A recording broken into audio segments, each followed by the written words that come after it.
Olha só o nível do debate que a extrema-direita tenta impor. O deputado Sóstenes Cavalcante achou que ia lacrar para cima da senadora Elisiane Gama na CPI do INSS, tentando desmoralizar e fazer o espetáculo político. Só que o tiro saiu pela culatra. A senadora respondeu com firmeza, colocou os fatos na mesa e ainda deixou claro, sem medo nenhum, tem orgulho de defender o governo Lula. O que era para ser ataque virou uma verdadeira aula política. Hoje nós estamos aqui mais um dia triste nessa CPMI, porque eu quero me dirigir ao aposentado e pensionista de todo o Brasil. Sabe por quê? Porque a blindagem, as pessoas vêm aqui, os colegas votam, aparecem no painel, mas o aposentado e pensionista do Brasil, às vezes não tem nem acesso, muitos roubados não sabem nem ler. Por isso, presidente, sabe o que eu vou fazer aqui agora? Eu vou ler o nome dos 17 que estão blindando de chamar gente que roubou aqui. Eu vou ler. No penúltimo requerimento, eu vou ler por estado e eu quero pedir aos aposentados e pensionistas do Brasil, de cada estado, para prestar atenção nesses nomes. Este ano terá eleição. Essas pessoas aqui estão blindando pessoas de virem aqui votar. Goianos, PSB de Goiás, Jorge Cajuru, blindou, blindador de ladrão de aposentado. Votou União Brasil do Acre, Meira Serafim, votou para blindar Átila Lira, do Progressista do Piauí, blindador de ladrão de aposentado.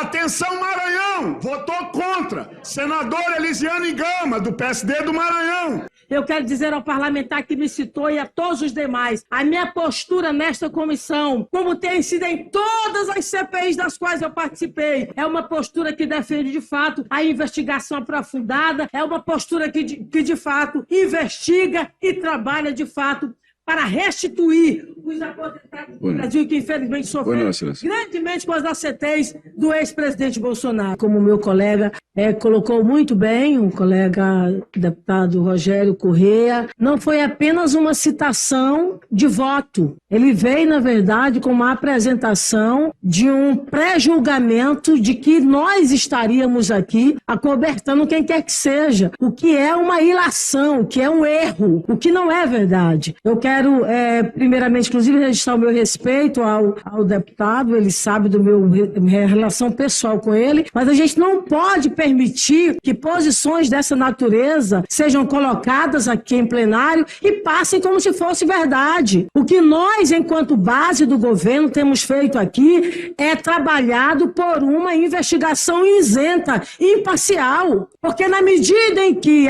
o grupo de oposição aqui nesta casa faz uma apresentação de requerimentos de forma seletiva, nós que fizemos a investigação, aliás, o governo do presidente Lula, desde o momento em que assumiu, foi ele, não foi o ex-presidente Bolsonaro, não, que pediu a abertura de um inquérito pela Polícia Federal para fazer a investigação dos descontos associativos. Foi a CGU do governo do presidente Lula que fez as auditorias em relação aos descontos associativos. Foi o governo, aliás, foi o presidente do Banco Central do governo do presidente Lula que fez o pedido, por exemplo, da investigação em relação ao Banco Master, que decretou, por exemplo, a liquidação do Banco Master. Foi o Galípolo que fez, não foi o Campos Neto, não, que a oposição aqui se une e se fecha em copas para impedir, de fato, a quebra do sigilo e a convocação dessas figuras, como, por exemplo, do ACM Neto, que o Ribeiro Neto aqui, que é um parlamentar do Maranhão atuante e forte, que trabalha pela investigação, pediu. Eu quero saber se a oposição vai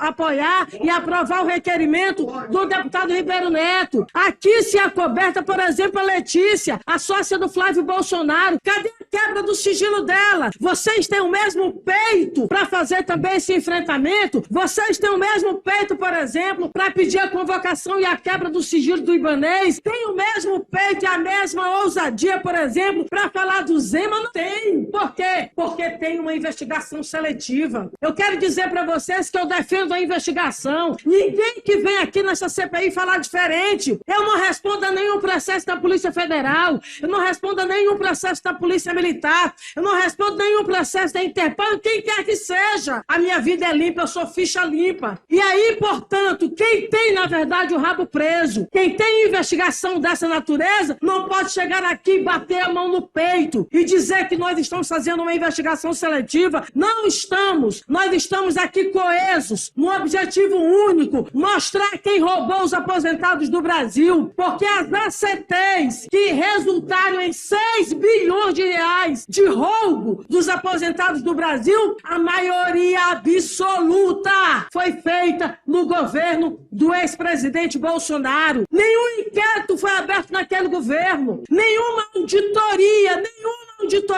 foi aberta naquele governo. Todas elas se iniciaram no governo do presidente Lula, que afastou ministro que estava sob suspeição, que afastou secretário que estava sob suspeição, que afastou presidente do INSS. Esse é o governo do presidente Lula que nós defendemos aqui. E eu defendo com muita convicção, com muita ousadia, porque nós defendemos uma investigação isenta, uma investigação imparcial. Aliás, o presidente Lula, Ribeiro, restituiu o dinheiro que o governo do ex-presidente Bolsonaro acobertou. Hoje nós temos, por exemplo, passando de 3 bilhões de reais restituídos pelo presidente Lula. Sabe por quê? Porque ele não acoberta roubadores, ladrões do povo. Ele realmente não acoberta e nós não fazemos isso aqui.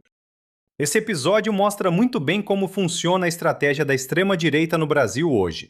Primeiro, eles criam um espetáculo, tentam jogar nomes ao vento, acusar sem prova e transformar uma investigação séria num circo político. Foi exatamente isso que o deputado Sóstenes tentou fazer ali na CPI do INSS.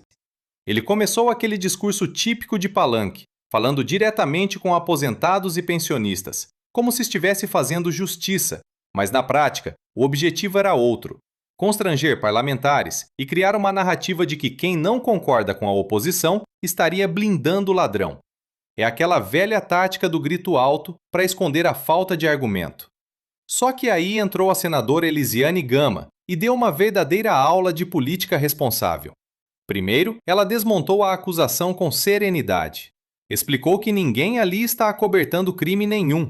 Muito pelo contrário, quem abriu investigação, quem acionou a Polícia Federal, quem mandou a CGU auditar os descontos no INSS foi justamente o governo Lula. Ou seja, os fatos não batem com a narrativa da oposição. E aí vem a parte que incomoda muita gente da extrema-direita. Ela falou com todas as letras que tem orgulho de defender o governo Lula. Orgulho porque foi esse governo que começou a investigar o rombo que atingiu aposentados. Orgulho porque foi esse governo que afastou gente suspeita e começou a devolver dinheiro para quem foi prejudicado. Isso é o oposto da política do escândalo vazio. É política baseada em responsabilidade e em enfrentar problema real. E vamos combinar, quando a extrema-direita tenta atacar alguém com ficha limpa, que não responde a processo nenhum e ainda defende investigação ampla, o efeito costuma ser exatamente esse. O ataque vira um tiro no pé. No fim das contas, quem tentou humilhar acabou expondo a própria estratégia. E quem saiu fortalecido foi quem teve coragem de falar a verdade e defender uma investigação séria. É por isso que cenas como essa viralizam, porque mostram que ainda existe gente na política disposta a encarar a gritaria com argumento, com firmeza e com lado bem definido. E, goste ou não a oposição, esse lado hoje passa também por defender o governo Lula quando ele faz o que precisa ser feito.